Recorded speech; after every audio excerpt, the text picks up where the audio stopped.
Have you ever stopped to think about all the stuff around you? I mean, really think about it. From the coffee in your mug to the phone in your hand, everything is the end result of this incredible, complex process. Well, today, we're going to pull back the curtain on that process and look at the four essential ingredients that basically make our modern world work. We're talking about the factors of production. So let's start with something we can all relate to: food. Think about the meal you just had. Have you ever really traced its journey? I mean, all the way from a tiny seed in the ground to your plate? It's a whole lot more complicated than you might think. Or hey, what about the device you might be watching this on right now, your phone? This thing is a total marvel of engineering, right? It connects us to the whole world.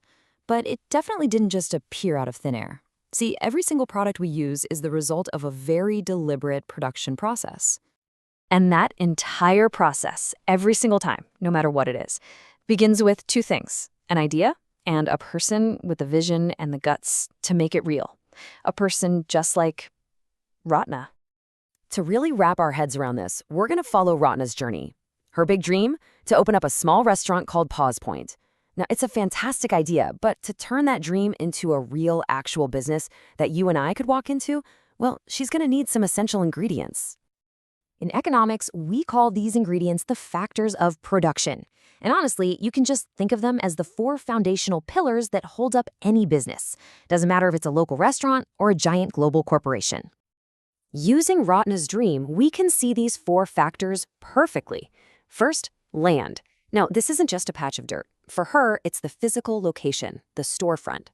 Then, labor. That's the human effort, her amazing chef, the friendly servers. Next up is capital. This one's kind of twofold. It's the money to get started, but it's also the physical tools, like ovens and tables. But you know what? None of this happens with the final and maybe most important factor: entrepreneurship. That's Ratna herself. She's the one who brings it all together and takes that big leap of faith. Okay, but let's pause on labor for a second. Is all labor created equal?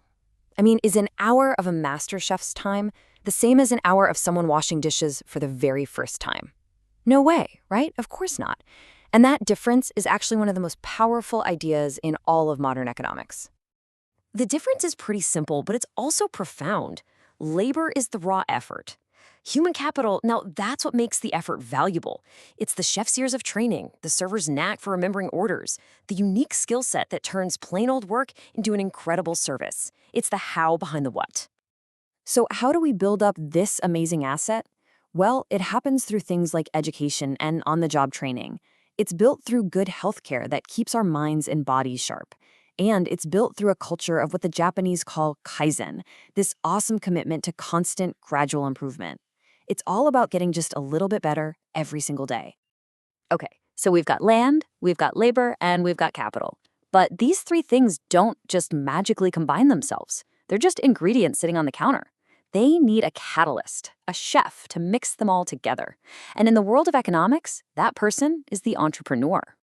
An entrepreneur like Ratna plays a totally unique role.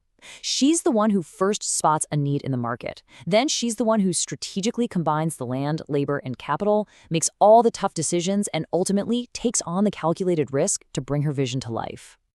And this role applies at every single scale you can imagine, from Ratna's local restaurant all the way up to a legendary industrialist like J.R.D. Tata. This was a man who built a massive business empire on the principle that a company's purpose isn't just to make a profit, but to actually help build a nation. Now, entrepreneurs from Ratna all the way to Tata have always used the best tools they could find. And today, the most powerful tool of all is, without a doubt, technology. Now, it's not technically considered one of the core four factors, but it acts like this massive force multiplier, basically supercharging all the others. At its core, technology is really about one thing: leverage. It lets us do more with less. For Ratna, maybe it's an online ordering system that frees up her staff's time. For a farmer, it could be a drone that surveys huge fields in minutes. You get the idea. It's the ultimate productivity hack. Now let's put this all together and go back to the phone in your pocket. It all starts with human capital. Brilliant engineers dreaming up the next big feature. That design needs a physical home, so you need land for a factory. It needs immense capital for all those robotic assembly lines. It needs skilled labor to put it all together. And the thing that binds this entire global dance of resources and people together? That's entrepreneurship. The vision to see it through from a simple sketch to the device in your hand. Every single factor working in perfect sync. But here's the thing. Bringing all these factors together to create the products we use every day, well, it doesn't happen in a vacuum. It actually comes with a pretty significant responsibility. Because let's be honest, the production process can have some pretty serious negative consequences. As our source material points out, industrial waste can end up polluting our rivers and our soil, and that causes real harm to the environment and to communities. And this means that modern production can't just be about efficiency and profit anymore. It has to be about sustainability too. For a giant industrial company, that might mean treating its factory waste. For Ratna, it could be something as simple as sourcing local ingredients and minimizing food waste. See, producers at every single scale have a clear responsibility to protect our natural resources for the future. And you know what? This idea is actually being written into law. In India, for example, there's a landmark law that now requires large companies to spend 2% of their profits on corporate social responsibility activities. It's a way of making sure that business success contributes directly back to society and the environment. And so that leaves us with the defining question of our time, doesn't it? We have these unbelievably powerful tools to create and build. But how do we use them? How do we balance our ambition for progress with our profound responsibility to our planet and to each other? The answer to that question, well, it's going to shape the world for generations to come.